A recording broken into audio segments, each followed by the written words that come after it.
Vamos lá, né? Esse vídeo vai ter uma introdução um pouco longa, mas tenham paciência, por favor, assistam. É isso, vamos começar.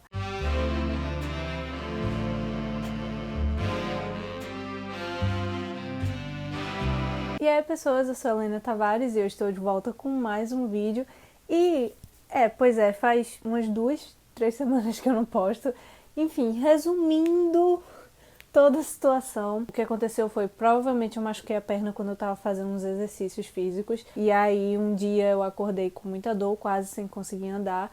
E aí eu fiquei de repouso esperando passar e melhorou, só que não completamente. E toda vez que eu tentava fazer alguma coisa dentro de casa, sei lá, qualquer coisa, andar, lavar roupa, cozinhar, começava a doer muito a perna de novo. Então eu fiz uma consulta com um médico e aí ele passou anti-inflamatório, eu tomei. Tô me sentindo bem melhor, mas não tá 100%. Então eu vou fazer um exame de imagem, vou ter que fazer um exame de imagem.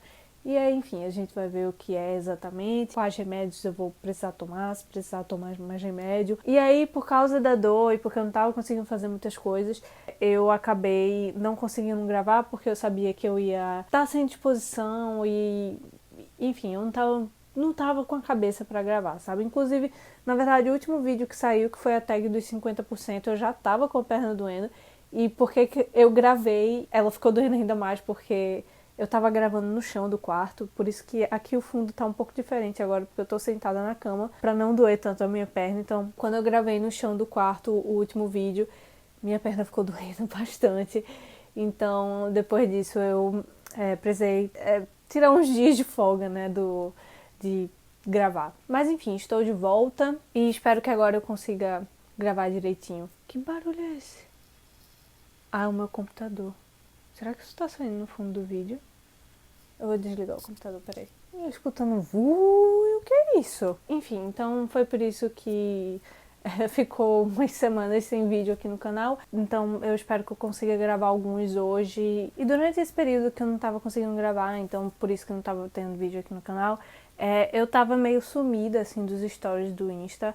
Quer dizer, eu aparecia por lá e tal, fazia um conteúdo, mas com bem menos intensidade do que antes. Até porque eu tô de férias, então eu tenho menos coisa pra mostrar do que eu geralmente tenho quando eu tô estudando. Mas os posts semanais estão saindo lá, porque no Insta é mais tranquilo, porque pra escrever o post é bem menos coisa pra fazer do que aqui. É bem menos esforço físico, digamos assim.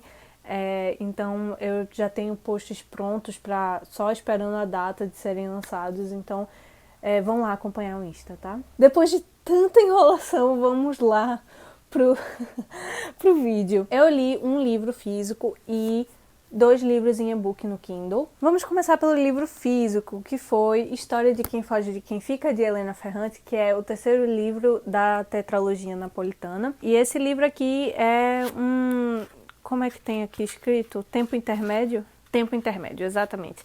Vocês já devem ter visto esse livro aqui no meu vídeo sobre anotações de livro, que eu comecei a rabiscar livro, enfim.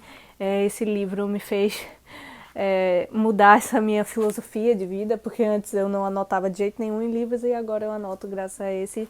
E foi libertador começar a rabiscar os livros. Realmente a experiência de leitura muda muito. Não é todo livro que eu vou querer rabiscar, como eu já falei, mas os que valem a pena serem rabiscados é bem bacana.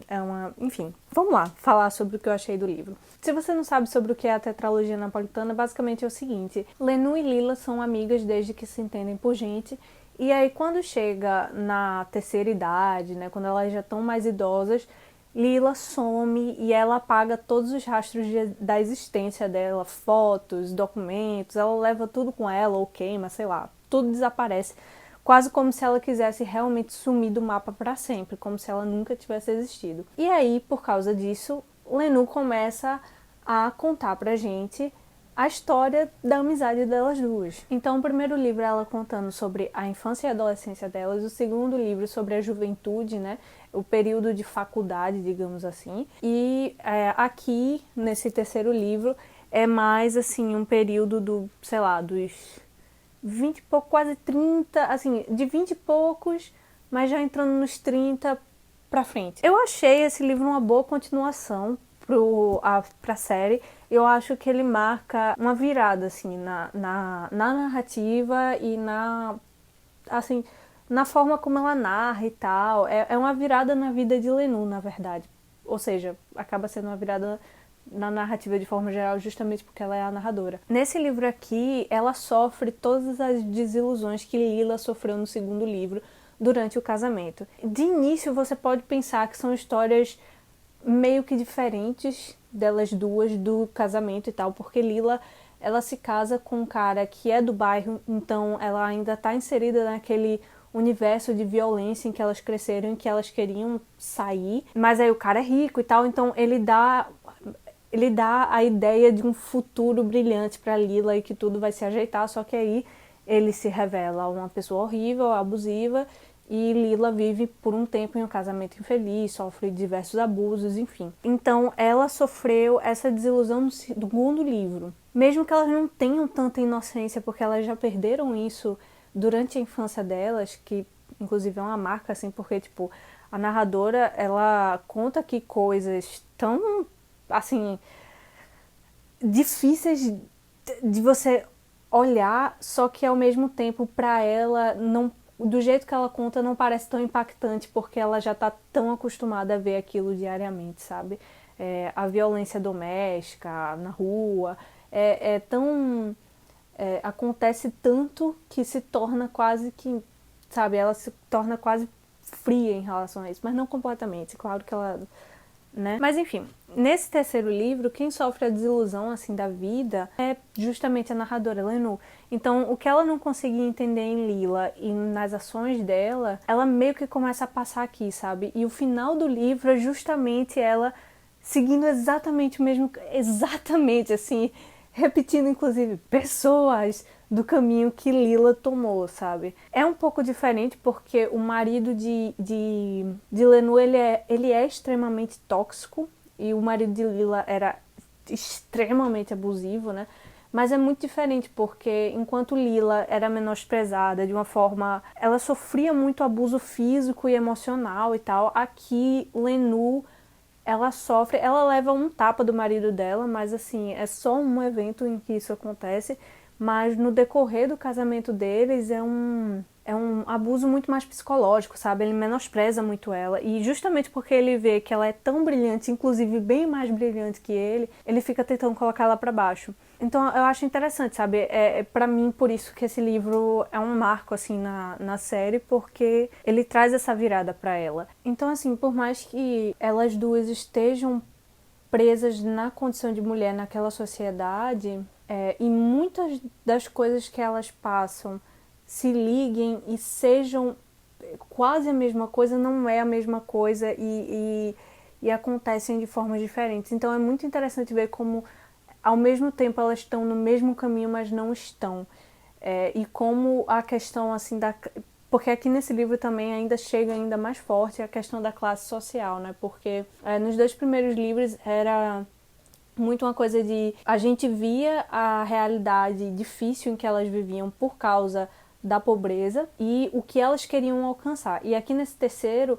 Lenul, ela alcança, né? Ela entra numa situação socioeconômica muito melhor, né? Ela se casa com um cara de uma família com dinheiro e tal, e ela também começa a ganhar dinheiro com o livro que ela escreve. Enquanto Lila, que tinha entrado numa vida, assim, num padrão de vida maior no casamento dela, e aí ela escapou disso porque o casamento era abusivo, ela volta pra pobreza, inclusive pior do que era quando ela morava com os pais dela. Então, as duas amigas ficam nesse extremo, né? Elas se separam ainda mais, por mais que ao mesmo tempo o caminho que elas trilham sejam tão parecidos, sabe? Então é bem interessante. E o que mais fica na minha cabeça desse livro é lendo e pensando como Lenul tenta se convencer de que ela não tá seguindo o mesmo caminho que Lila e que tudo vai ser perfeito para ela e completamente diferente, mas aos poucos ela vai percebendo que não é bem assim e vai se vendo presa no papel de mãe, de esposa e... Enfim, é um livro interessantíssimo, gostei bastante da leitura e eu demorei bastante para ler ele, foi quase um mês de junho inteiro lendo ele, porque Foi bem denso mesmo a leitura dele, assim, bem denso mesmo. E enquanto eu lia esse, eu tava lendo também um de não ficção, que foi de Bala em Prosa, que são vários ensaios sobre racismo, que na verdade foi um projeto com fins não lucrativos da editora Elefante. A editora teve a ideia de fazer esse projeto depois daquele evento terrível que aconteceu em que o exército disparou não sei quantos tiros, muitos tiros, contra o carro de Evaldo Rosa dos Santos, né, que acabou tirando a vida do músico, de um catador de recicláveis que tentou ajudar ele também, né, a salvá-lo na hora. Então a editora fez a chamada para as pessoas enviarem os ensaios e aí ter a seleção, né, eu acho, para colocar os ensaios aí. E foi uma leitura bem difícil, assim, porque é difícil, você acaba refletindo muito sobre você, sobre o seu papel, como você pode melhorar e, claro, é difícil ver que as pessoas sofrem tanto simplesmente por causa da cor da pele delas. E, assim, foi um livro bem interessante, ainda mais interessante do que eu imaginava, porque os ensaios são muito diferentes uns dos outros. Alguns são mais um desabafo mesmo, outros beiram ao ficcional, sabe? São quase uma ficção mesmo, um conto, assim, um negócio, algo, né, mais assim.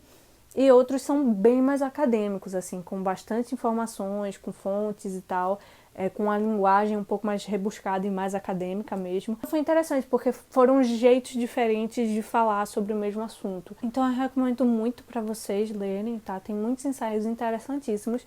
Eu marquei vários aqui no Kindle, ensaios que eu gostei bastante. Claro que eu grifei muita coisa aqui, mas eu também marquei ensaios específicos, porque eu achei muito bacana, assim, a diversidade que eles trouxeram pro assunto. E tá, assim, de graça, tá? Na Amazon, pelo menos eu acho que ainda deve estar disponível na Amazon de graça. E se você não tiver Kindle, você pode baixar pelo site da editora. Se eu não me engano, eles disponibilizam, então deve ser em PDF, então fica mais tranquilo para você baixar no seu computador, no seu celular, não sei, onde você quiser. Mas leiam, eu acho que é uma leitura enriquecedora. E a minha última leitura foi o conto de Gustavo Ávila, Pá de Cal, que fazia um tempo que eu queria ler. E eu comentei no vídeo respondendo a tag dos 50% de que essa foi a minha decepção do semestre de leitura, porque eu tava esperando bastante coisa, porque eu gostei muito do Sorriso da Hiena dele, principalmente porque ele traz